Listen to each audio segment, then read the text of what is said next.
جوړې بدې شاړې کړم ښایسته بادې د نیله باغ هستوګنیزې پروژې د بنسټ ډبره کېښودل شوه. د ریاست الوزرا اقتصادي مرستیال محترم ملا عبدالغني برادر اخوند له لوري نن د 1403 لمریز کال د اوري میاشتې په 19 نیټه د نیله باغ هستوګنیزې پروژې د بنسټ ډبره کېښودل شوه. محترم ملا صاحب د نیله باغ هستوګنیزې پروژې د چارو پیل د هیواد د آبادۍ په برخه کې مهم پرمختګ یاد کړ او ویل چې د افغانستان اسلامي امارت د نورو زیربناوو ترڅنګ د ودانیزو پروژو د پلي کېدو په برخه کې کوټلې ګامونه اخیستي چې د نوي کابل د لومړي فاز دوهمه برخه او یو شمېر نورې پروژې د نمونې په ډول یادولی شو. د ریاست الوزرا اقتصادي مرستیال د هیواد اوسنی وضعیت او شرایط د پانګونې لپاره مناسب وبلل او زیاته یې کړه چې د افغانستان اسلامي امارت د صنعت، کرنې، برېښنا او سوداګرۍ سکتورونو ترڅنګ د ودانیزو پروژو په برخه کې هم کورنیو او بهرنیو پانګوالو ته د پانګونې زمینه برابره کړې. محترم ملا صاحب د چین ولسي جمهوریت څخه د نیله باغ هستوګنیزې پروژې د عملي چارو د پیل له امله مننه وکړه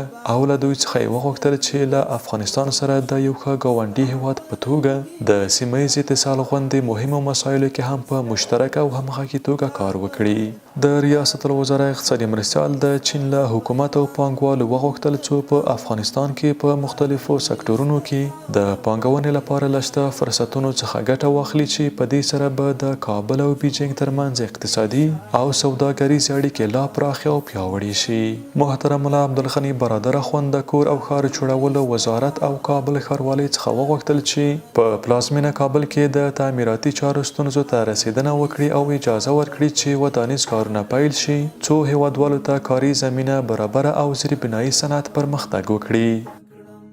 جوړې بدې شاړې کړم ښایسته بادې څو چنده کړم